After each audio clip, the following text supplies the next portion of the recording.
Good evening, everyone, and a very warm welcome to what is the fourth of the World Horse Welfare Wednesday webinars. We're just going to slightly mark time until we get up live on Facebook as well. You're joining us on Zoom, and so thank you very much for doing that. And the joy of joining us by Zoom is that you'll be able to take part in a couple of quiz questions that we've got coming up during the course of the evening, just to try and get some involvement and get a feel for what kind of audience we have with us this evening. So before we do that, with the first session we had was around fitness, the second one was around disease, the third one, I'm actually now remembering what the third one was around. Oh yeah, the first series around managing our horse's weight, and tonight, obviously, around worms. And we've got a great panel for you this evening. We're being very brave. We normally have 2 presenters. Tonight we have 4. So it's quality and quantity for you. So it's something to very much look forward to. So we are almost on, and we are now live on Facebook. So we will start proper, and a very warm welcome to our 4th World Horse Welfare Wednesday webinar, where this evening the topic is around worms. We are running a series of these through the summer, and we'd really like you to get involved. So if you've got any ideas about what you would like us to focus in on, we've got some planned, but we're certainly running these to the end of September, then please do let us know at education at worldhorsewelfare.org. This evening, I'm delighted to be joined by Kristy and Claire from Westgate and Chris and Sarah from World Horse Welfare. We really want this to be a two-way conversation, so please do get involved. And if you're joining us on Zoom, then please put in questions on the Q&A function or the chat function. And if you're joining us on Facebook Live, then please do that through the comment section. And if you are on Facebook Live, please do also share the video. We are now also recording all of our Wednesday webinars. So if you enjoy tonight, then please come and join us every fortnight through the summer for our future events, but also share it with your friends and family too, because I hope what the aim of the webinars is to be very much around educational for us as horse owners. Now, what I'm going to try and do is share my screen with you. Anytime technology is left to me, it's always a little dodgy, but here we go, we're almost there. I rather hope that will start us on the, there we go. But I've started you on the wrong slide. You see, I told you not to leave anything to me. Anyway, so it's a Wednesday webinar. It's a very warm welcome. Before I introduce a little bit about World Horse Welfare, we just wanted to start with a little bit of interaction. So if you're joining us by Zoom, you'll be able to get involved in this. How often do you worm your horse? This isn't a test. We just want to get a feel for where you are currently at in managing the worm burden for your horses. So there's a series of options there, everything from routinely at the top to I never worm or fecal egg count test at the bottom. So that's an option. So please, whilst you're doing that, I just want to introduce you to a little bit around World Horse Welfare, which is a charity that was founded in 1927, and at our heart we support the horse-human partnership in all its guises. We support the responsible use of horses in sport and advise a number of sports regulators around that. We are the largest equine rescue and rehoming charity in Britain, but we also work in 17 countries across the world, providing care, promoting research, shaping laws, and raising welfare standards through education. And that's what tonight is all about, educating us as horse owners. And as I've already said, tonight's topic is around worms. And we recognize this can be a really confusing and at sometimes conflicting area in terms of advice and guidance we're given.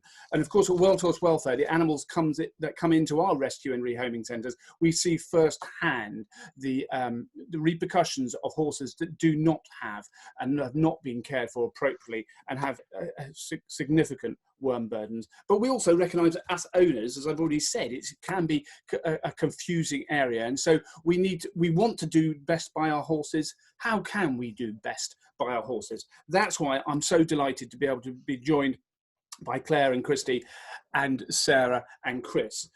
So if you do have any questions, then what I hope to do is be able to, as I've said, use the Zoom and Facebook functions, get through as many as, put through as many as you can, and we will try and get through as many as we can. So before handing over to Westgate and to get us started, I just wanted to find out the answer to our poll question. Where do we sit across our...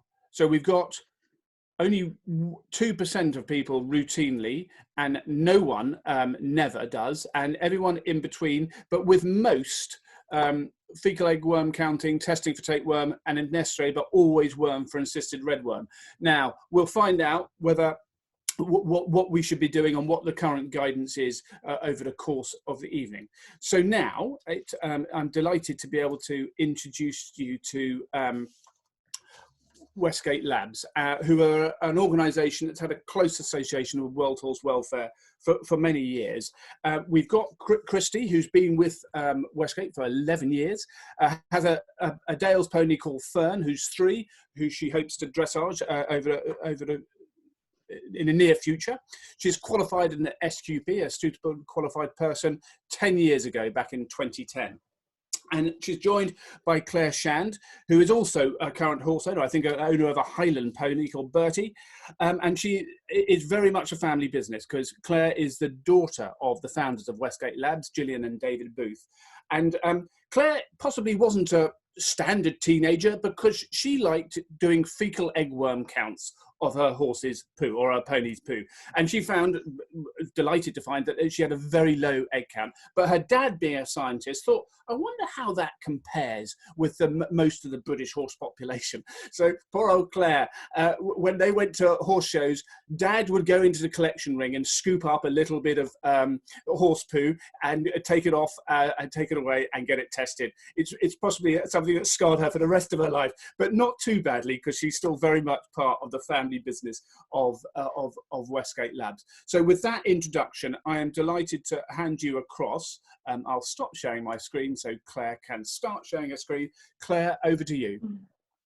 That's brilliant. Thanks very much for that, Rowley. And it's absolutely true. My dad did do that, and as a teenager it was pretty embarrassing, but here we are now, and we've been doing it for 21 years, and we wouldn't have it any other way because it's really given us an opportunity to bring a new way of worming and best practice into the horse world, and we've very much been at the forefront of that. So you know, all good things come from these. So I'm just going to share my screen now, no,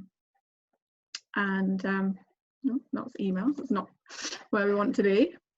And we get going, to look at evidence-based parasite control, something that we are really passionate about, and what gets us out of bed every morning really is to help people to be able to worm their horses better and have more information really about what can be a squirmy subject, but it is one of the biggest problems that is facing us in veterinary at the moment. It's one that affects every equine, so from elite sport horses right down to pet donkeys and everything in between. Every horse gets worms, so every horse needs a really good parasite control program. The problem really is twofold. So we've got the health of the individual horses, which can be severely compromised by incorrect parasite control. And then we've also got the indiscriminate worming. So the problem of resistance is one that really threatens the whole population of our horses, and then the ability to keep horses on our land. So there's a lot to get right so that we can safeguard horses now and in the future. And what we've really learned over the last 21 years is a lot about these practical approaches to good worm control, and we hope that Kristy and I will be able to pass some of those on to you today. Going to look at the latest on drug resistance, so why do we really need to move to this evidence-based control, look at the testing techniques that are available, and then also how do we build this into a program for a healthy horse. And it was really great to see the results there. 40% of you are using a lot of evidence-based control in your horses, and hopefully we can help a few more people to get along onto that as well. So how can something so tiny be so dangerous, really is the big question. And horses can deal really well with low parasite burdens, but the more we keep them intensively, the more easily this can develop into disease. And this threat of the parasites is all around us in the environment. They live in the gut wall of the horse here.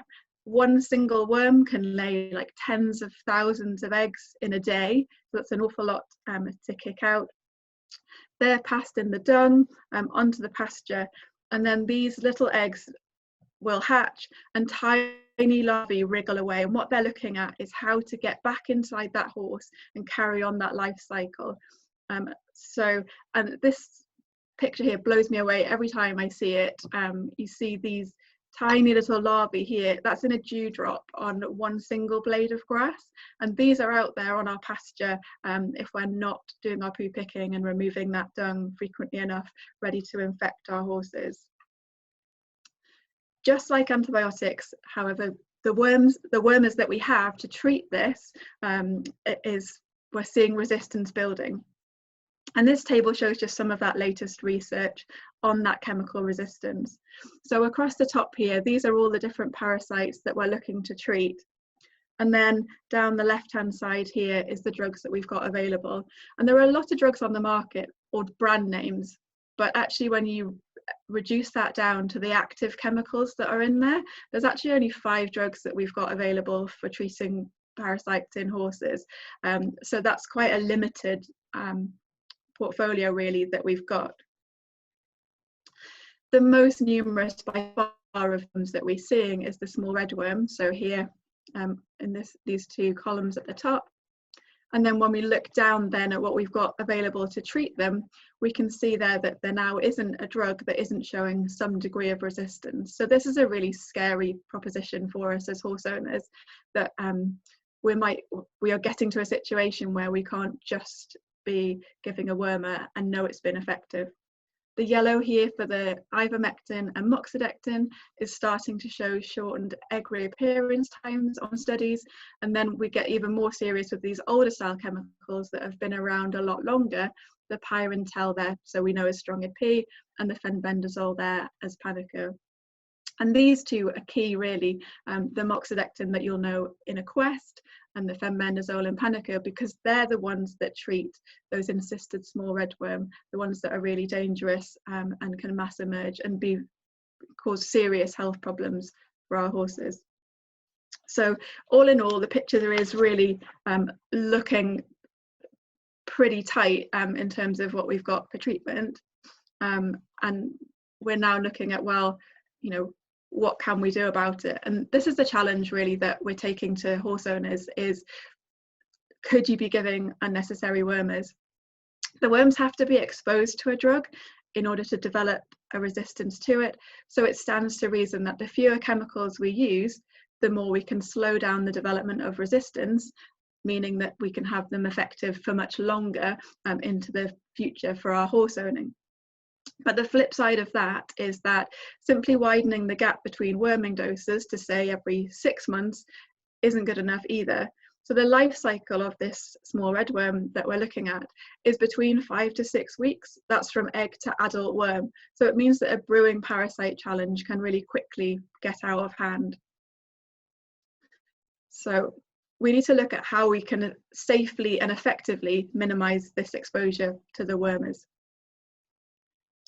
It's impossible to look at a horse and say whether or not it has worms just by looking. But the good news is that unlike in drug development, which is a very expensive carry on, science is on our side for this. So we can and we should be turning to evidence-based control to help keep our horses healthy and then target these wormers. And when we look at these stats, they're amazing. You know, by fecal leg counts reducing wormer use by up to 82%.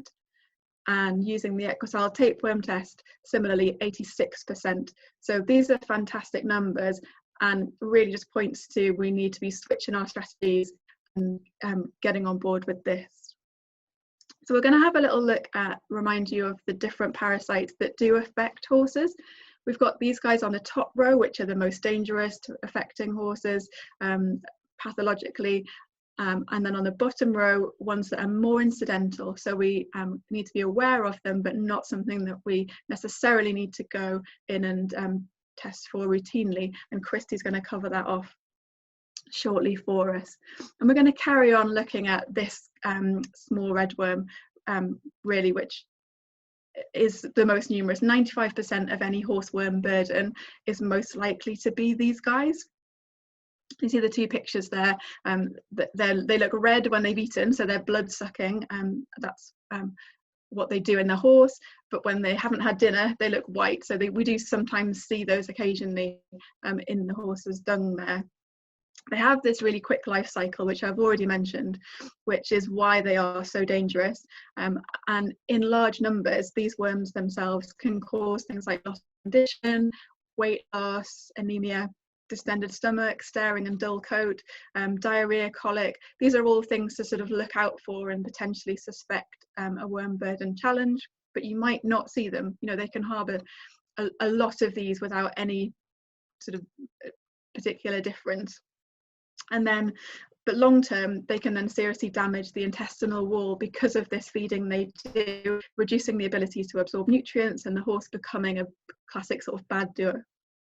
It's kind of their classic symptom. And then what was once thought to be a cousin, but is actually a different species of worm, is this large redworm, a large strongyle. These guys, frequent worming in the 60s and 70s actually did do some good for these guys. They've got a much slower life cycle, and they were pretty much eradicated by this regular worming, which is great. They're less common, but when they do arise, they're very much more damaging because of this larval migration that they have into the major abdominal arteries, where they graze on the artery walls, and then that can cause dramatic disease with fatal consequence. So these guys tend to be the ones that you know, it's a dramatic finish if that's what's going to happen, unfortunately, but we see those much less often. And then we've got the roundworm, the ascarids here, which most horses gain immunity to by the time they're 4 years old. So it's not something we tend to see an awful lot of in adult horses unless they haven't had exposure to them. But they're very big worms to have in a young horse, where you're looking at things like intestinal obstruction and inflammation being very big risks for foals and youngsters. They also, the larvae have a migratory phase to the lungs, which again, you can have hemorrhaging happening there, looking out for things like lethargy, weight loss and coughing because of that. So something to be aware of. And for these guys, the big guns of the horse worm world, the humble worm egg count is absolutely the best and most cost-effective way to monitor these parasites through that grazing season. This test should really be the cornerstone of any parasite control program. And just someone there taking a sample, taking a good sample effectively can help us to get the most accurate result. And this is what we're looking at to see under the microscope. So this actual sample was from a young thoroughbred who wasn't actually out grazing, but a youngster in training, and youngsters prone to parasites. And we fairly unusually saw all three different parasites there. We've got the roundworm egg at the top there, this ascarid. We've got the tapeworm in the left here, this D-shaped egg, and then 3 strongyle eggs there, the redworm hanging out as well. The worm egg count isn't definitive for tapeworm, and we'll come on to that shortly, but we do see them often, and certainly last few weeks we've seen quite a lot in those fecal samples that we've had in. So a single worm egg count is a useful snapshot of what's going on in a horse, but it's really a series across a season that helps build up a picture of a horse's immune health.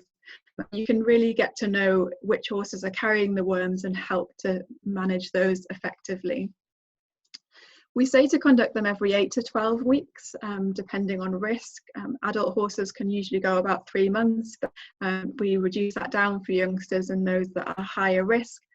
And like I say, it can be a barometer of overall immune health. So if you've always had clear worm egg counts and it suddenly starts to rise, that's really good information for the horse owner to start looking at what systemic problems might be going on there to impact that result.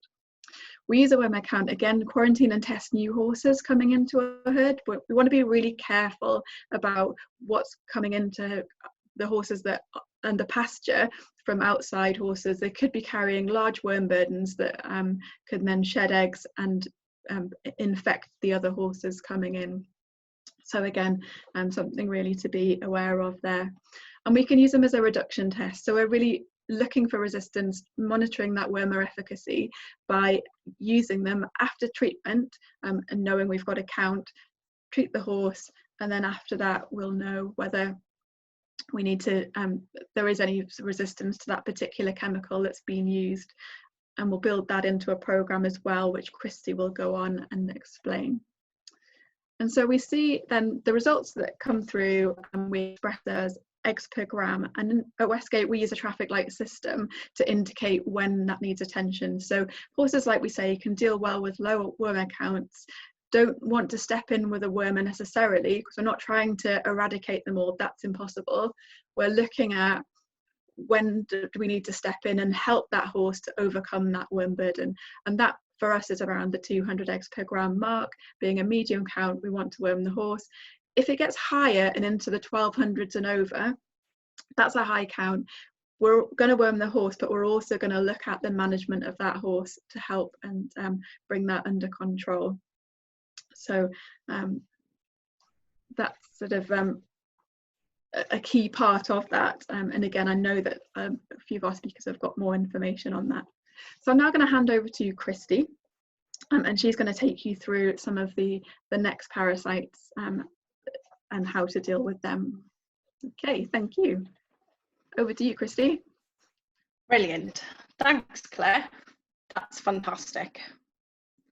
Okay, so the redworm that Claire's just been talking about, they have a stage where a worm egg count can't detect it, and that is the encysted stage.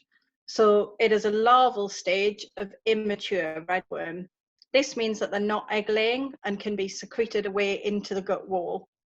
As they are so dangerous on potential mass emergence in the spring, so far every horse has been recommended to have a proactive dose for this in the late autumn and winter. And that was until a groundbreaking blood test came onto the market at the end of 2019. This was developed by Austin Davis Biologics, who do the Equisal tapeworm test. And this now has the ability to detect encysted as well as adult stages of redworm, which is brilliant. We need to embrace the fact that this is now an option, especially for sensitive horses. Some really have a reaction to drugs, and saving a moxidectin dose for horses that don't need to have it can only be a good thing. It's going to slow down the resistance to it and, importantly, extend the life of that chemical, which is brilliant. So moving on to the final parasite of our top 4 that we need to test regularly for, which is tapeworm. These eggs are secreted in the dung in packets, so that's what makes it not such a great thing for a worm egg count to be a definitive test. Instead, we go to the other end of the horse to collect some saliva, and we check that for tapeworm antibodies. Now, tapeworm live at a junction between the small and large intestine and feed off all the expensive feed that we put into our horses. They sucker onto that gut wall and live off the food that is ingested. Testing shows that around 30% of horses are infected with tapeworm, so far fewer than what we thought, which is really good news. It means that we're saving a lot of drugs going into these horses. It's a really good idea to test because tapeworm can cause severe problems, mainly colic, sometimes diarrhea, and sometimes really significant weight loss if those worms are taking what the horse is eating instead of the horse. So the tapeworm test measures antibody levels that the horse produces to the parasite. It accurately detects levels to give a result of low, borderline, or moderate to high. So that indicates whether tapeworm treatment is actually required for that horse. The next set of parasites that we're going to move on to look at, we need to be aware of, but they only appear in certain circumstances. So they're not ones that we would test for as routinely as those big 4. Pinworm is something that has become a real issue the last few years, mainly because we're using more of a targeted approach. So therefore using less wormers, which is great, but is meaning that pinworm are getting a bit more of a hold. The worms look a bit like bean sprouts, and they live in the hindgut of the horse, with the female coming out and laying the eggs externally. So we use a sellotape test for these ones. We take an impression across and around the horse's anus area and check that under the microscope for the pinworm eggs. They're most active overnight, so it's best to do that test first thing in the morning to get the best chance of seeing them. And you hope that you don't have a pinworm problem, because they can be a bit of a nightmare to get rid of in some cases. The next parasite that we're going to talk about is liver fluke, a somewhat elusive parasite, especially in horses. It isn't a true horse parasite. It would much prefer to be in a cow or a sheep. But if your horse is grazing a really wet, reedy, marshy area, along with sheep and cattle, then we need to be aware that liver fluke could be a possibility for your horse. We can do a worm egg count for it, but it needs to be at certain times of year when they're more likely to be egg laying. So there is also an ELISA blood test available from the Liverpool University. Next one is lungworm, and that is a Behrman's fecal sedimentation test. Can be carried out at any point in the year. Generally, it's the donkey that you would test rather than the horse that may potentially be coughing, because again, it doesn't complete the life cycle in the horse, only the donkey. But the Donkey Sanctuary are keen to stress that only 4% of donkeys that they have tested are actually positive for lungworm, so it's not as big an issue as once thought.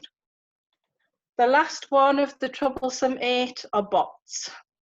There's no test for these, but instead you can see these little sticky yellow eggs from the bot flies that lay them onto the horses, generally through the late summer and early autumn. Although we have had more calls recently saying that the horse had been scoped and that bots had been found upon, scoping the horse. So again, they tend not to do a huge amount of damage, we've found, unless they're there in huge numbers. They're simply using the horse as an incubator for next year's bot flies. So that rounds up our main parasite threats to the horses that we need to be aware of and how we do detect them here in the lab. So how do we put that into practice? So we have a veterinary approved program for our horses and the customers that test with us. The main thing is to do a worm egg count, and we would recommend that you do that every season. So spring, summer and autumn, you would do a fecal worm egg count. Then into the winter time, you would either do that new insisted blood test for insisted redworm with your vet, or you would give a routine moxidectin depending on the risk factors. The next step would be that we do something for tapeworm. Now that is generally every 6 months that we do that, has a much longer life cycle than the other parasites, and at least 4 months after you've last given a tapewormer, because it is an antibody test. Traditionally, we've been told to do it in the spring and the autumn, but you can actually test for tapeworm at any point during the year. So if it works better for you to do it in the summer and in the winter, that's absolutely fine. And it would mean that you could combine your winter insisted redworm dose with the tapeworm treatment, should the test indicate you need to do so. We also recommend, because of the resistance issue, that a reduction test should be performed. So if your horse has had a positive worm egg count that's pretty high and you give a chemical, best to test again 10 to 14 days later, just to check that that's been effective, really, so that we know that that has done the job. Now, foals need more proactive treatment than adult horses do, because they are at much higher risk of parasites, young and old horses. So we test those more frequently, but particularly with foals, we worm them very much in the first 6 months, and then they can switch to a test-based program after that. So what we are going to do is just have a quick recap of what we test for routinely. So the guys along the top row, the small and large redworm, the ascarids and the tapeworm, and then along the bottom, the liver fluke, lungworm, pinworm and bots.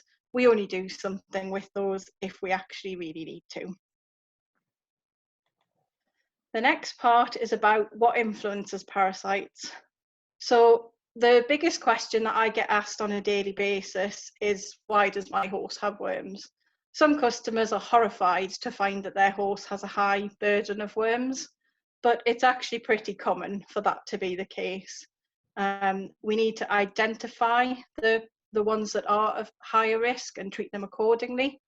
We've found that weather plays a big part in the parasite risk on the pasture, to be honest. Anything that makes the grass grow, so warm, wet weather, really increases that risk of parasite infection. Therefore, we generally see a peak in the spring and the autumn when the grass is at the highest growth rate. Sometimes the extreme of weather help to break the life cycles. If we have a really hot, dry spell in the summer, sometimes that can reduce the burden, and likewise in the winter. But because we don't really have seasons these days in the UK, it all blurs into one. It's pretty good for the parasites all year round, to be honest. Hence, we need to keep on top of the issue with our horses. So what we've found is that 80% of the worms are in 20% of the horses. So it's all about identifying those high egg shedding horses and keeping their numbers to the minimum to try and prevent the rest of the herd from becoming reinfected. A rising worm egg count in a horse that has always had a low count can be a sign of an immune challenge. So sometimes we have customers with a slightly older horse. It could be the signs of early Cushing's, EMS, or some other systemic condition. So it's all really useful information to get it. We've also found that some horses have a naturally better immunity to parasites than others. And this can be influenced by a whole range of factors, such as genetics, breed, age, behaviour, the list goes on. It can even be whether they were wormed or not as young horses. And particularly with the breed as well, we have found that the greedier horses that will graze closer to the droppings are likely to be the ones that are infected. The fussier grazers that will leave the droppings piles well alone are less likely to have a burden. So this is a pretty normal occurrence that we would get within a group of horses that we test. And again, is one of our most frequently asked questions. Why does my horse have less than 50, but its field companion under the exact same management has a medium worm egg count? And it is all down to those factors that we just talked about. So age, breed, previous worming, their grazing habits, and just generally their overall health will have impact. So you can see from this herd, there is some level of parasite eggs on the pasture, but actually only one horse requires treatment at this point, which is really good. We only worm the horses that need it, and then we would test them all again in another 3 months and reassess the situation. And that brings us on to the management that World Horse Welfare are going to touch on as well in their talk. But there are things that we can do to reduce our reliance on chemicals. So removing the poo from the pasture is the easiest one. Well, not easy when you're doing it, but easy to try and get your worms under control. If you can poo pick as much as possible, then it will remove those eggs and prevent them from, turning into the larvae that Claire showed us earlier. If you can keep the horses with the same field companions, that also helps. And rest and rotate your grazing where you can. And if you can cross graze with a different species, be it sheep or goat or llama, that will help too. And another big thing that quite often is forgotten is don't worm and move your horse straight away. After worming, make sure you stay on the same pasture for a few days. And that's really in case there are any resistant worms left behind. If you move immediately to a new field, you only take that resistant population with you, rather than a mixed population that can be killed by the wormer and the ones that can't. It's a bit of a tricky subject, that one, but yeah, just don't worm and move immediately. And that will help. Okay, so In summary then, avoid regular dosing where you can, make testing the centre of a worm control programme and test for resistance where possible. Remember the limits of worm counts and always address encysted redworm at least once a year. Thank you very much for listening to us. We hope that you've enjoyed it, and I'll pass you back to Rowley. Kristy, thank you very much indeed. Wow, so much to take in there from Claire and Kristy. That's brilliant. Now, we are going to be taking questions. And some of you have put up your hands, but please don't do that. Please either use the chat or the Q&A function if you're on Zoom, because we won't be able to see you if you put up your hand, but we can see you if you ask a question. So that's enough about me. I'm just going to share my screen once more. I apologize, I shared it in the wrong format last time. Because that's me, but I'll try and get it in the right format this time. And I'm going to introduce our next two speakers. But before I do that, we hopefully get anyway.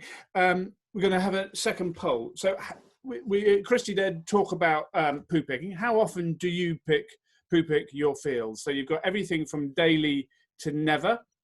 Again, we're just trying to get a feel, so please just answer honestly, and we'll come back to that in a second. But now it gives me great pleasure to introduce two of our field officers. For those of you who don't know about Wild Horse Welfare, we have 16 field officers that cover the whole of Britain, and we have 4 rescue and rehoming centres, and that's very much the backbone of our UK welfare operation. And I'm delighted to introduce Sarah and Chris, who've been with the charity between them for several years, and both previously with the RSPCA. Sarah qualified as an SQP back in 2018. Chris qualified in 2019. Chris is also a qualified veterinary nurse. And he's one of our rehomers, so he's really showing off.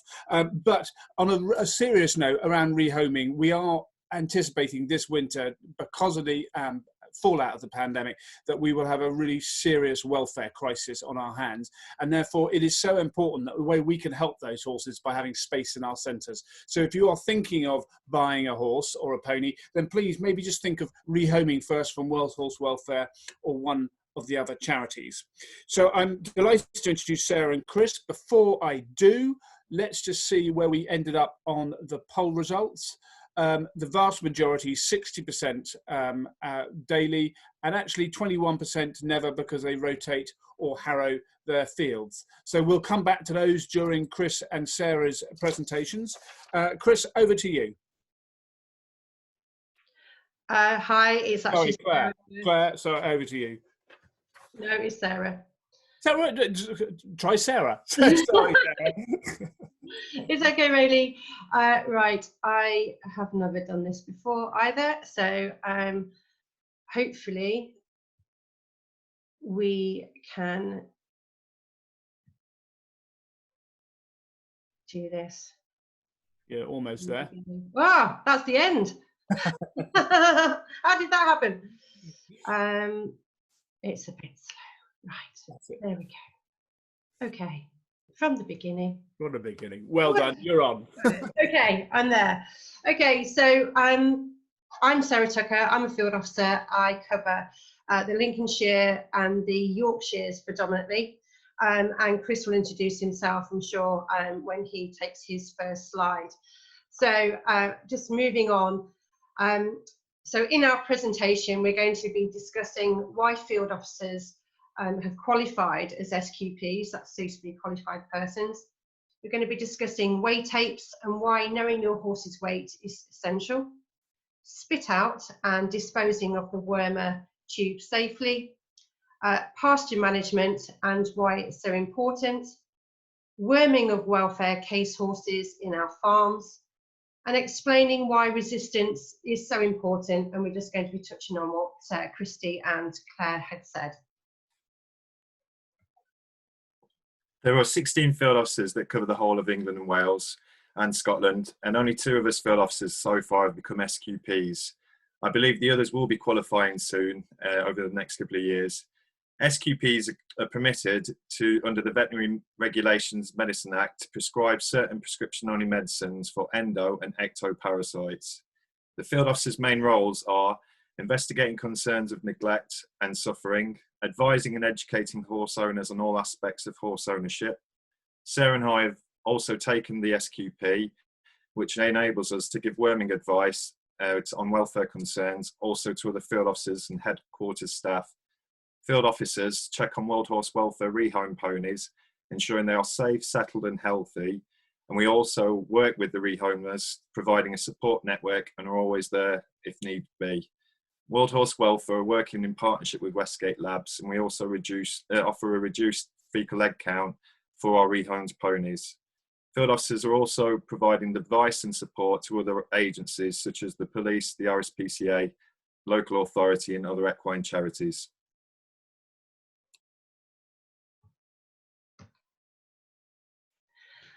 A large part of our welfare work deals with large herds. Most of the grazing is poor and covered in feces.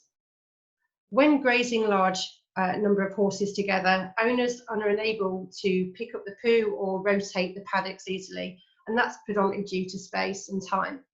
And this leads to poor husbandry. As field officers, we see a lot of horse sick paddocks where grazing is very poor, and the horses are nibbling very short shoots which are close to the ground. These paddocks are usually littered with feces and have a very heavy worm burden. Horses are picking up the worm larvae really easily, and the life cycle of the worms just continue and infecting any new horse being brought onto the land. When field officers attend a welfare concern, many of their questions revolve around the horse's weight. And probably the most common question is, have you wormed your horse? And as the answers are usually yes, but not for a while, or I don't know if I used the right one, Chris and I decided to become SQPs, and this is to enable us to speak definitively about worming horses. By providing this advice, we are hoping to prevent horses becoming welfare concerns in the future, and then having to enter one of our 4 farms, Wilderness Welfare Farms, due to intestinal or organ damage. We find many horse owners are worming, but with the incorrect wormer or the incorrect dose, and targeting the worm with the correct wormer is essential. Always ask your veterinary surgeon or your local SQP, and they're usually at the feed merchants or the people that are selling you a wormer, as they'll have the most up-to-date information. It is recommended to pick up poo daily, and at the very least weekly, and this helps prevent the larvae spreading around the paddock. Sectioning off your paddocks, allowing one to rest over the summer, will help reduce the larvae burden in your field. And as Kristy said earlier, prolonged dry, hot, sunny days can kill off the larvae, but it's not guaranteed. And over the winter period, larvae can lay dormant, and some larvae can lay dormant for years. Unfortunately, field officers see far too many unnecessary deaths due to the lack of worming, incorrect worming, and poor husbandry. Too many young horses are suffering as owners do not worm their young stock, and these youngsters end up not thriving and even dying. Permanent organ and bowel damage can be avoided if foals receive the correct worming treatment. Managing your horse's pasture is very important to maintain your horse's health. Ensure you have ample pasture to enable you to rotate the equines around the paddocks. Resting paddocks can help break the worm life cycle. Collecting feces on a daily basis will help stop the larvae from entering the paddock, hence breaking the worm's life cycle. These wheelbarrows were collected from a field with 3 horses in from one day, and your horse will poo between 6 and 8 times a day. After collecting the poo, have you ever thought about where the manure heap is placed? Fencing off the manure heap within the paddock is pointless, as the larvae can travel a considerable distance. In a wet environment, larvae can travel about 3 meters, and when it's dry, about 1 meter. So always ensure that your muck heap is outside the paddock boundary.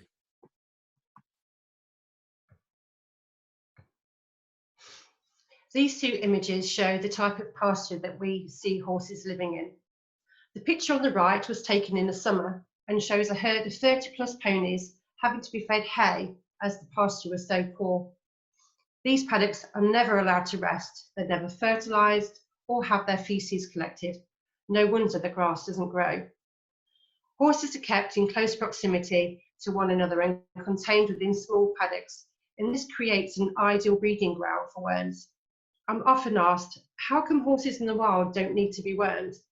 And I explain, horses in the wild used to roam the plains for miles in a day, and often not revisiting the same piece of pasture for years on end. And without horses picking up the larvae when they're grazing, the worms cannot survive and the life cycle is broken. Knowing your horse's weight is essential when it comes to worming. Underdosing with wormers can increase the resistance and the effectiveness of the wormer. World Horse Welfare have produced a DVD called Right Weight. This shows you how to use a weigh tape. Alternatively, look it up online. There may be a weigh bridge in your local area that you could also use. Your equine vets will have weigh facilities or be able to show you how to use a weigh tape. The National Equine Welfare Council is a charity that was set up by the larger equine charities. World Horse Welfare is a part of NUC, and NUC is a nationally recognised body which unifies the equine sector on matters of equine welfare. Several of the NUC charities came together on Link Days, where we offer discounted castration, passporting, microchipping, advice on worming and all other aspects of horse management. At these Link Days, there is a portable weigh bridge, which is there for anyone to use. Know which worm you are targeting. Have you done a fecal egg count? Always ask your vet or SQP for advice. And when buying your wormer, you should actually be asked a series of questions regarding your horse from your SQP. And it should know the worming history of the horse, its age, its sex, its weight, and its health. And you may be asked to take your passport in for them to check, just to make sure the horse has been signed out of the food chain for some of the treatments. Always read the instructions that come with a wormer. And when worming your horse, make sure it's done by a competent person. If you're unsure, ask for help. When worming, always make sure the correct dose is administered. Do not allow any of the wormer to be spat out, as this could increase the risk of resistance as the horse only receives part of the treatment. Wormers are highly toxic to cats, dogs and fish. Ensure they're kept away whilst you're worming, and always clean up any spit out and wash your hands after use. Most conventional wormers come in the paste form in a plastic syringe, but there are also tablets available. How well handled is your horse? Is he good for the farrier, the vet, dentist or physio? Preparing your horse to receive any form of treatment is essential, whether that is picking up hooves daily to make them use for the farrier, or touching the horse all over for when the vet visits. Most horses do not like you interfering with their mouths, let alone inserting a wormer tube. Practice giving your horse syringes of honey water or something similar so they get used to the process, but always be mindful with horses that have got EMS, laminitis or obesity. Try hiding the wormers inside feed, carrots, apples, etc. But if you are planning to do this, make sure the horse doesn't see you, or even try clicker training. We need to break the status quo and learn from previous worming mistakes. Each horse owner will have their own individual worming program or a combined program within their livery yard.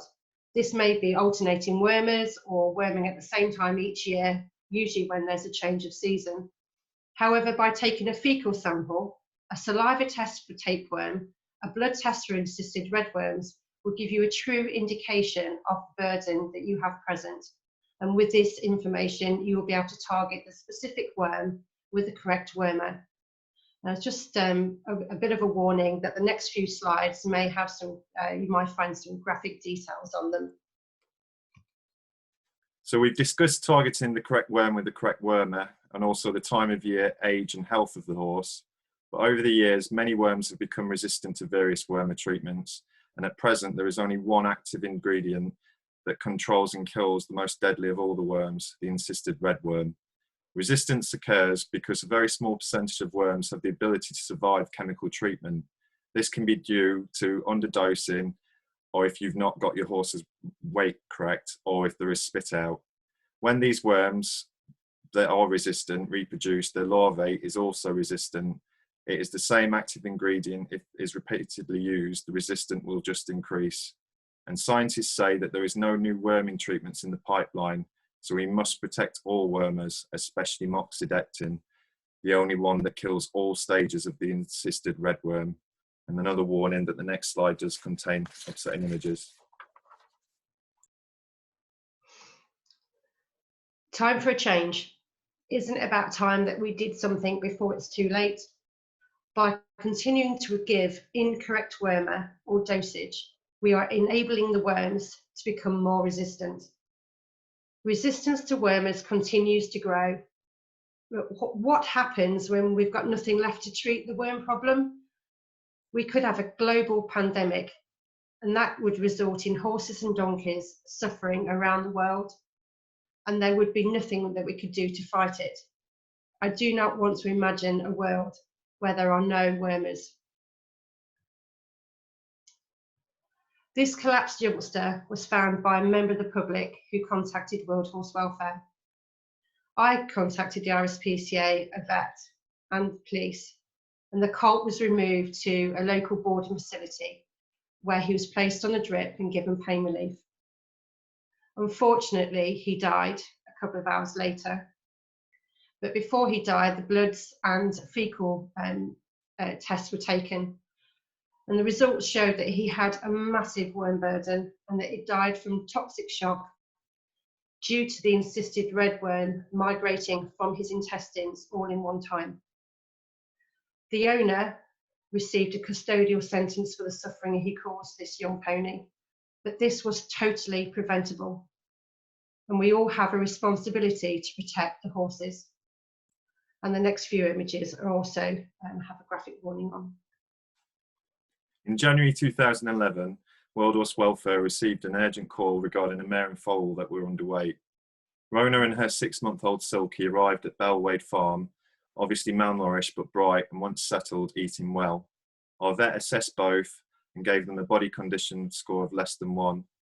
Rona was only 4 years old and Silky was 6 months old. While these two ponies were obviously in extreme poor condition, the outcome was looking hopeful, as both were eating well, bright and on their feet. Rona had a worm count of 675 eggs per gram, and her foal Silky had a high count of 1,600 eggs per gram. The plan was to worm them after a few days, just to give them time to get used to the change in diet. Rona was continuing to eat well. She was bright, she was passing feces normally, but appeared to be getting weaker.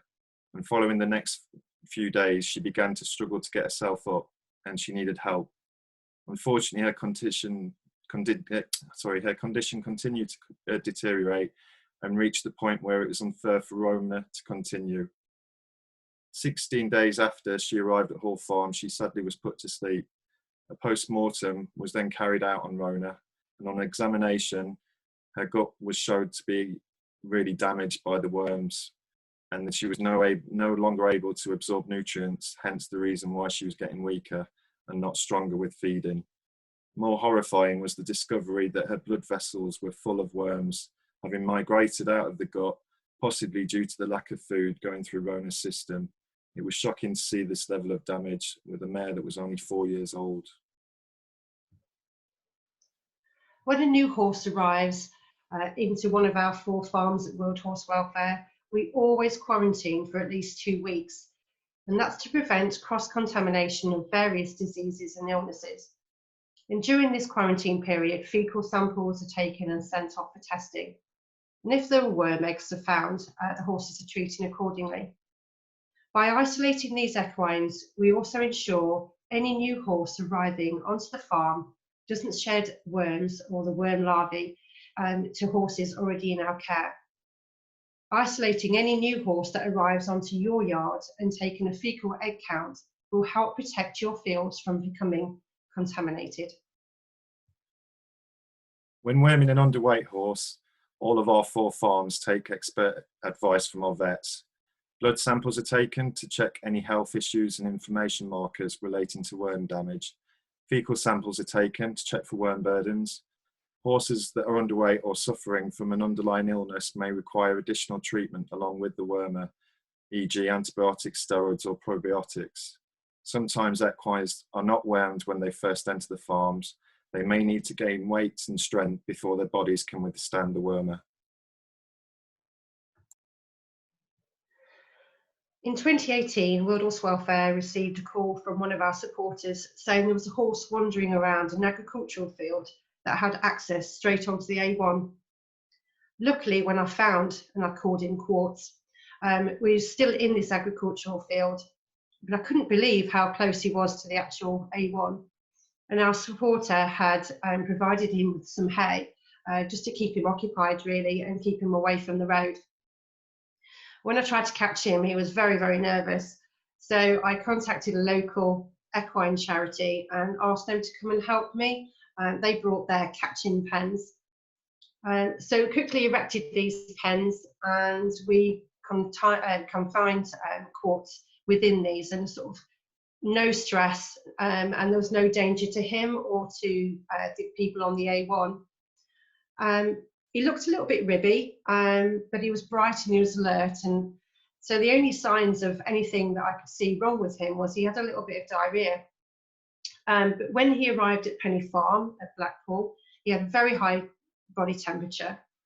The vet was called and a blood test and fecal samples were taken, and he did receive some treatment until we knew what the results were, just to keep him comfortable.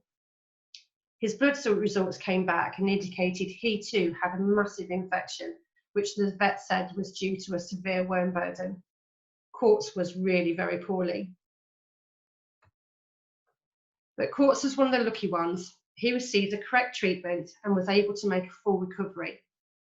No owner was ever found for Quartz, and after an abandonment notice had expired, he came under the permanent care of World Horse Welfare. He spent the following 6 months gaining weight and strength before he was rehomed under our rehoming scheme. And as you can see, not all ponies with a massive worm burden have to be emaciated. And these two images of Quartz are when he left World Horse Welfare Penny Farm to live in his forever lone home. He has been rehomed as a youngster with a view to be backed for riding when he's old enough. So this is Boots, a yearling colt, and he was recently signed over to World Horse Welfare following a welfare concern.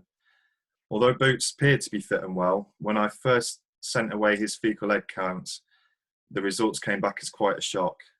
The day he travelled to one of our farms, it was the same day I got the result, and let's just say it was a good job I was sitting down. His results was an incredible 11,100 eggs per gram. It was a high count for redworm. I immediately rang Westgate and they confirmed that they had run the test 3 times just to be sure. I then rang the farm immediately to let them know the results. The farm could then plan a safe way to worm Boots. And it was probably his young age which was a key factor to why he had such a high count. But I'm happy to report he's doing well, and the reason Boots came into us was to prevent indiscriminate breeding and to help his original owner to reduce numbers in his herd. Thank you very much for listening, everyone. Hope you found that useful.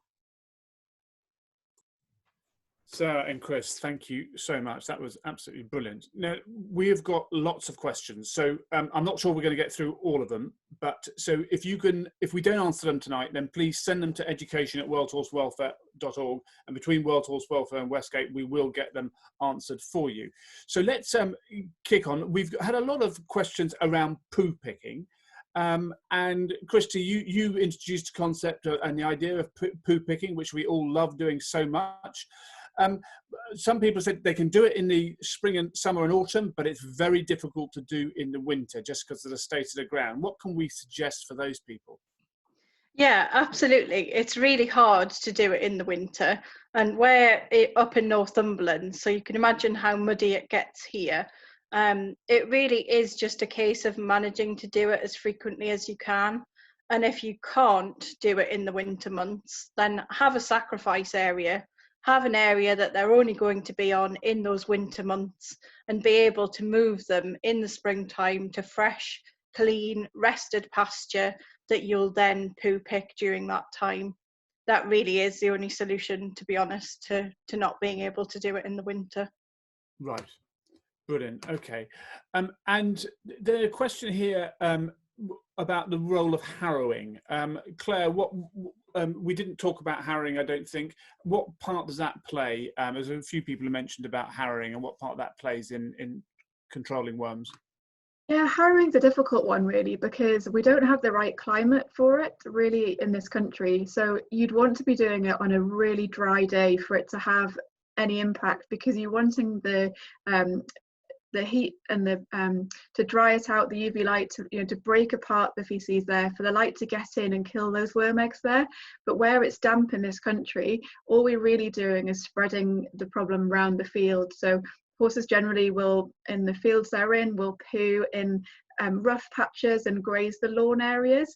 And generally what the harrowing does is it spreads those the dung across all areas and basically makes infection easier without having any of those impacts that we might see in terms of degrading the worm eggs and reducing that burden there. So it's not something we'd recommend in this country. Really, if you can help it, unless you want to rest it for a long time after. And there is a couple of questions around how long. I mean, if you're going to rest it, how long do you rest a pasture for? It's a really difficult question again, because there's depending on the worms that are there. So for example, if you've got ascarid eggs on the pasture, we know they can stay for up to 10 years. They've got a hard sticky shell on the outside of them, and that makes them very hard to degrade when they're out there in the environment. Things like redworm are much easier to degrade, and so you'd start to see an impact after sort of, I don't know, 2 to 3 months is kind of the minimum. Really, if you can go 6 to 12 months, actually that's much more ideal, because the longer you go, the more you start to see the breakdown and to lessen the burden there that's on that pasture. Tapeworm is slightly different in that that they have a little intermediate grassland mite as part of their host, who eats the egg and then becomes the infective ingredient that the horse is ingesting. So if you're resting or you're looking at hot and cold there for those mites can move around to get out of the way of that. They can move pastures. It's much more of a mobile thing, so harder again to get a hold of. Brilliant. Yeah. Thank you. Sarah, the question here about if a horse, I mean, obviously we would know a lot about this. If a horse has a poor start in life, does it have a worse problem necessarily with worms throughout the rest of their life? It can do, not on every occasion. But it all depends on what the damage is as to how the horse can then absorb its nutrients through its intestinal wall. So if there's been any damage from worms in the gut, then it can cause it to be a bad doer, to not thrive. Fine, thank you. Normally I try and group the questions, but there are so many. I'm just having to bounce around. Chris, when do horses shed worms? Is it continuous or only after worming? It depends on which type of worm you're talking about. I mean, with like redworm, they pretty much shed mostly sort of the warmer periods, and obviously they then insist during the sort of winter. But you've got all the other worms. They're all sort of different. Like with your botfly, like Claire was saying earlier, they will sit dormant inside a horse sort of all winter, and then when spring comes, they'll pass through and the larvae will hatch, and then you've got a new fly. So it really does depend on the worm. Absolutely. Thank you very much. There's a question on Onchocerca and a couple on Pinworm, but I think we'll try and focus on the top 4 for the moment, but we can certainly answer those afterwards. Kristy, you talked about, and Claire identified the challenge we have. What are the most significant risk factors for anti-parasitic resistance or anti-helminthic resistance? The biggest factor is people underestimating how much their horse weighs. So that really is key when you're dosing a horse. If you underdose even a tiny amount compared to what that horse weighs, you've exposed the worms to the drug, but you haven't killed them all. So that is the biggest challenge really, is identifying those horses that do, of course, actually need to be wormed, and then making sure that they get sufficient drug to kill the burden. Thank you. Good point.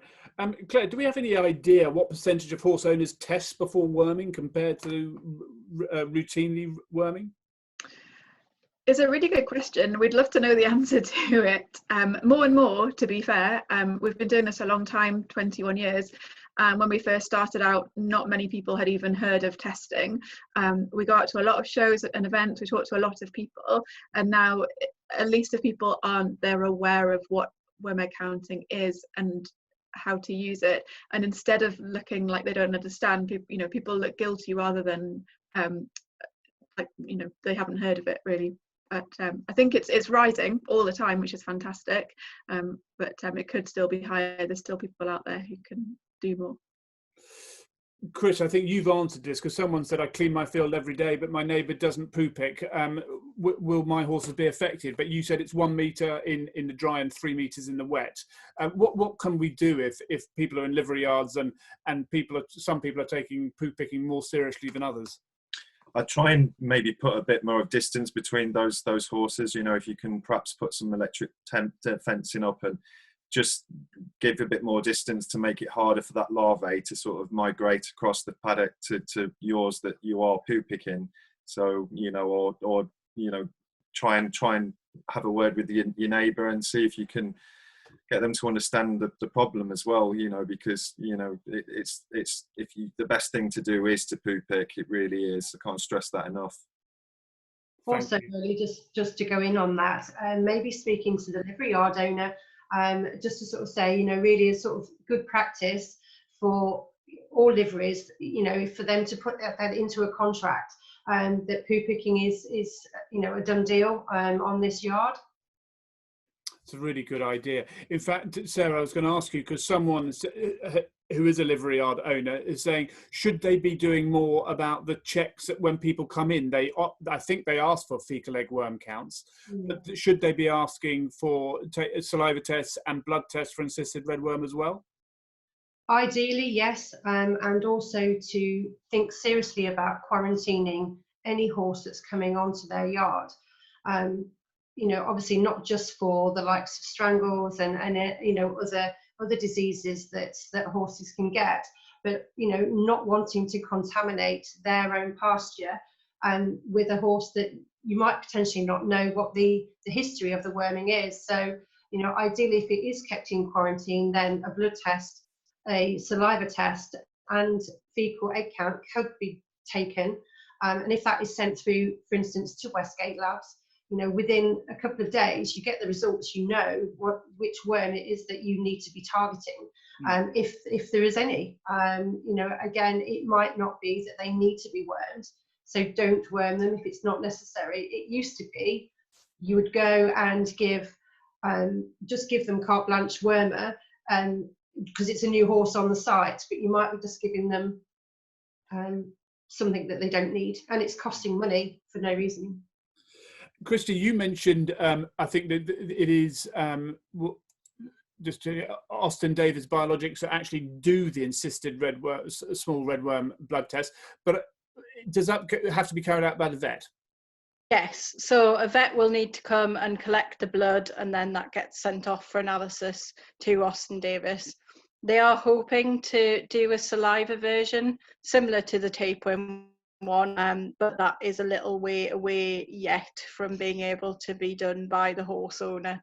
But it can be, brought in with your routine vaccinations, perhaps, or some other routine vet visit, rather than a standalone appointment. I've got a question here, Claire. Someone who struggles to get their horse to produce enough saliva for the tapeworm test. Any guidance on that? Yeah, well, when you're doing the Equicell test anyway, you haven't to have let the horse eat or drink for 30 minutes or be an exercise, which is really to stabilize that saliva in preparation for the test. Some horses just do have drier mouths, so there isn't really a way that you can stimulate it. It just does take a bit longer, unfortunately, to keep that the test in the horse's mouth, and to keep encouraging it to mouth that and wiggle it around in the mouth to get as much as possible. But there isn't a magic way to produce more saliva, unfortunately. Yes, if only there was. Yeah. What, Sarah, what method for fecal egg testing do you recommend? Is it McMaster, and which flotation solution do you recommend for this? Sorry, say that again, Rolio. What method for fecal egg testing do you recommend, such as McMaster, and which flotation solution do you recommend? I don't know. I think that might be a Claire. You want me to answer that we one? can answer that one. We use the modified McMaster technique here at Westgate, and we use a saturated salt solution to do the flotation for the standard worm egg count. But yeah, it depends on what you're testing for as to which method you would use. They all have a slightly different process. And the reason that I was a little bit aghast on that one, Roly, was because we only collect the faeces, we always then send that away. We don't have anything to do with the actual testing of the faeces. No, absolutely. And Sarah, I think Kristy talked about not moving a horse just after you've wormed it. Is there a best time of day? A couple of questions around, is there a best time of day for worming horses, or does it matter? I've never come across that there is a best time of day necessarily.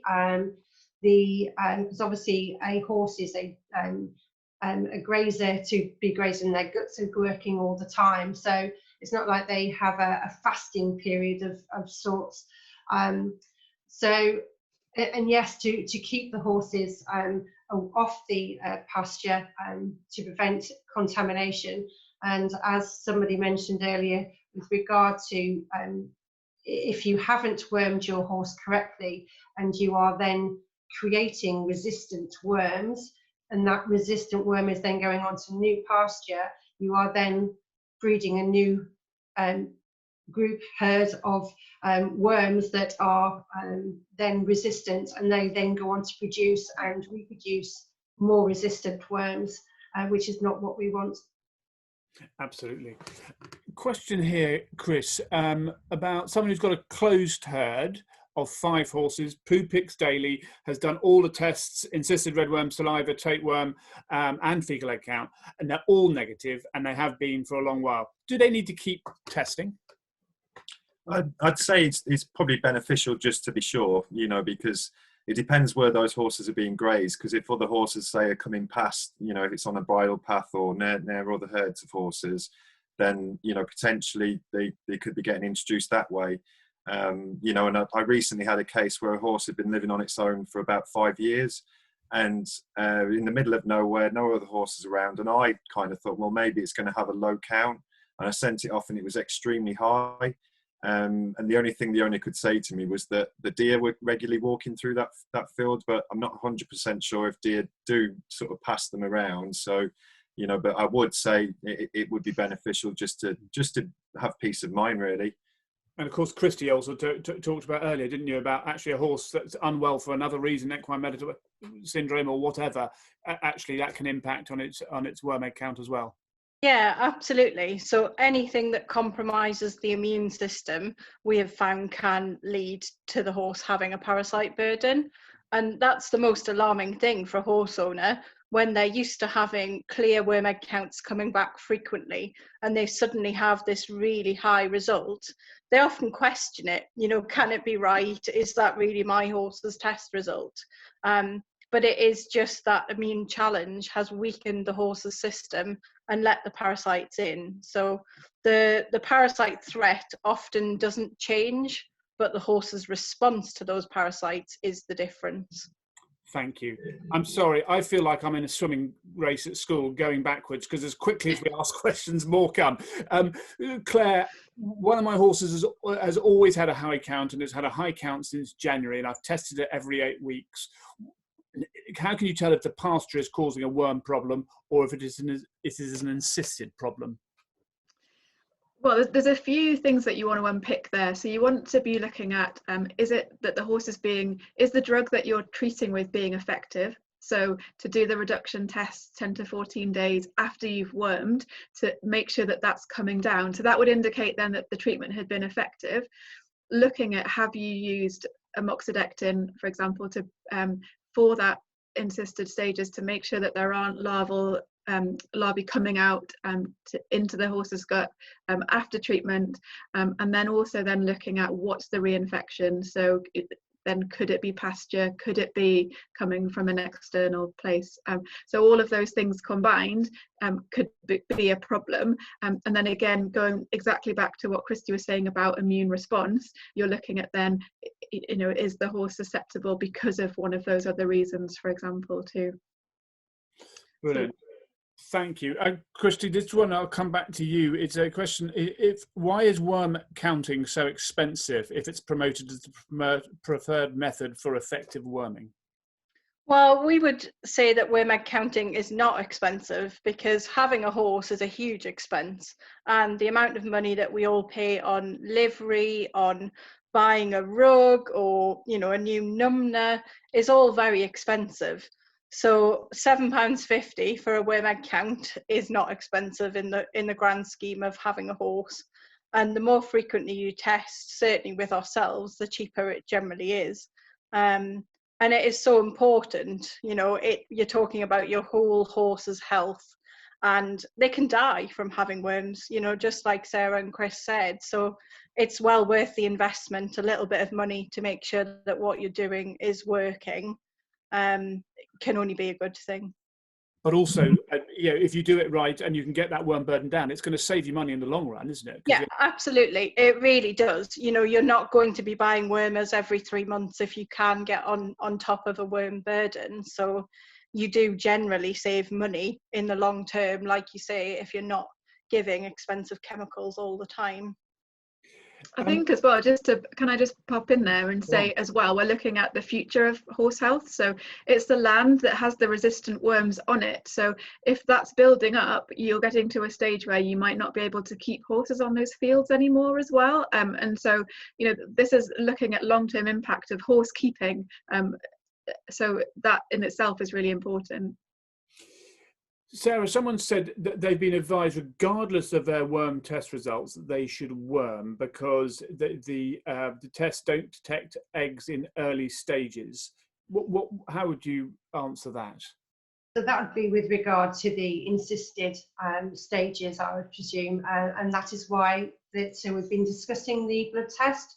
So having the blood test for the insisted red will then determine whether they have got a burden and what level that burden is. So yes, they don't need to worm on the now we've got this this blood test, because that will then tell us whether they've got an insisted red or not. But then we do need to obviously make sure you check for tapeworm as well, so for the Equicell. Brilliant. Chris, question around fecal egg samples or fecal egg sampling.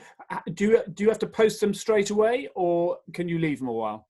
I'd say post them as soon as you can. The fresher they are for the labs, the better. I sort of, whenever I do mine, I pop them, straight in a post. And usually as I'm driving home from the yard, there's always a post box somewhere or other. So yeah, and you don't want them to sort of get too cold or too hot and things like that. So just pop them in the post. And yeah, and Westgate are really good at returning them very quickly. Usually I can get the results back sometimes within a day or two. So it's fantastic to have that service. If I can just pop in there as well, just to be mindful, and whenever I'm speaking to a horse owner with regard to sampling, not to do the test on the Friday, because then it will go into the post, it will stay. So always make sure you do it Monday to Thursday. And not bank holidays. And not bank holidays, yeah. Someone said, can you put wormer in feed? And I think we've already covered off in the presentations, and you can. Listen, thank you so much for all your questions. We're going to have to draw close. Claire, one final one. We've talked, Kristy talked about not underworming, because that creates a real problem. What about overworming? Someone here says they always go up 100 kilograms on what their weight ape says, just to make sure that they're not underdosing. Will that cause problems? Yeah, well, those are very safe chemicals. When we're looking at things like Panicur, fenbendazole, you can give up to 40 times the body weight of that and it would still be safe. With things like moxidectin, it's much tighter, so you're looking at 3 times that being an overdose. what you would give, but still there's a lot of there's play in that, but it's why we'd advise caution with underweight horses or horses that are hard to gauge weight of, like young horses and miniatures and things like that. But usually we say add 10% to a weigh tape to be effective, so to make sure that you're giving enough, and it's always better to err on the side of slightly over, for example, than under, for sure. So yeah, that should be about right. Yeah, do find, sorry Ronnie, do find an awful lot of people, if you do ask them how much do you think your horse weighs, they always go to, 100 kilos sometimes, and under what it is. So always err on the side. I'd rather them give more than do less. Again, that's why we make sure that you understand how to use a weigh tape correctly. Ask your vets, they're very good at gauging by the eye how much a horse roughly is going to be weighing. Obviously going online to understand how to use that weigh tape is and as Chris has already said, the World Horse Welfare right weight advice provides that very well, I think. I said that was the last question. This really is the last question. Kristy, someone says they've heard that the tapeworm saliva test is not that accurate. Is that true? Absolutely not. It's very accurate and had to be peer reviewed by other, veterinary professionals to be able to validate the testing. So it is actually more accurate than the blood tests, the testing of tapeworm. It's been around for 5 years. It's been very well used now. It's absolutely worth doing. Yeah. Brilliant. Listen, thank you for answering that. There's been a wealth of information, and I hope everyone's found that useful. I'm very sorry we haven't got through all the questions, but please do send them to education@worldhorsewelfare.org if we haven't answered them this evening, and we certainly will. So I'm just going to turn to each of our panelists, starting with Sarah, and just say, having heard that wealth of information, what would your sort of key message or key thought be? Well, when you first asked me that was what was going to have to be asked, I was sort of thinking, what was I going to put? And basically, when I was studying for my SQP qualification, it made me realise just how little I actually knew about worms, wormers. And I thought, I've been around horses for a very long time. So, as a please speak to your vet or your local SQP, because we need to protect these wormers. And that is my thing to go forward. Please protect our wormers. Absolutely. And what a good point. And I think you mentioned earlier as well, if the vet or the SQP, you ask them about worming or you ask for a wormer and they don't ask you questions about your particular situation, then you need to let them know, and so you can get specific guidance for your situation. Absolutely. And always be mindful. We're talking about moxidentin, any foal under the age of 6.5 months cannot be given that drug, but there are drugs that foals can be given. Yeah. Chris, what are your thoughts? I think personally that we all need to work together on this. I mean, it's the resistance thing that scares me the most, and if we do get to the stage where we aren't able to kill the worms, we will have a real problem on our hands. And the way that resistance is building, it's a little bit like antibiotics and the fact that, we're becoming immune to sort of antibiotics and things. So I would say, just do this the proper way and do the testing and just work when you need to. Brilliant. Thank you, Chris. Kristy. Mine would be, don't just guess. Do a test, find out what you need to do, and please ask for advice. There's always somebody here, or as Sarah said, you can ask your vet, ask somebody that knows the answer before you give a wormer, because more often than not, somebody will ring having panicked and already given a drug that wasn't actually the best choice. So yeah, please do ask a professional for help. Brilliant, Kristy. Thank you. And Claire. I think it's be an advocate for this. It's so important. This is the whole of our horse population. It's our future of horse keeping. So if you are testing, start to chat to people about this. It's not the sort of nicest of subjects, but actually it's really, really important that we get this message home. So start to have those discussions, be an advocate for testing, and spreading that message, because there are still people out there who don't know about it and haven't heard, and they really need to get this. Yeah, So we absolutely need to work together and spread that message. Don't guess, and take it seriously. And I think, you know, it's so important. And the real scare part, or you know, the really nerve-wracking part of this is the fact that there are no new drugs coming onto the market, and therefore we're only playing with what we've got.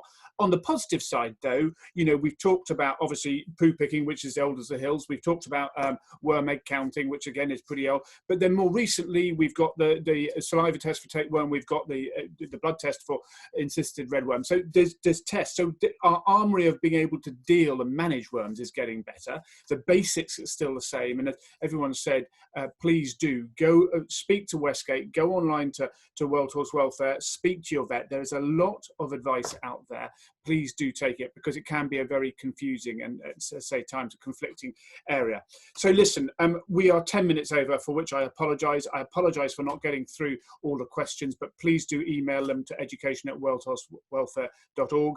A huge thank you to Sarah, Chris, Kristy and Claire for, yeah, that was an amazing hour and a half. And please do, if you've enjoyed it, this session is going to be recorded, so let people know about it, so we can really spread that important message about we all need to take action, but we can all help each other.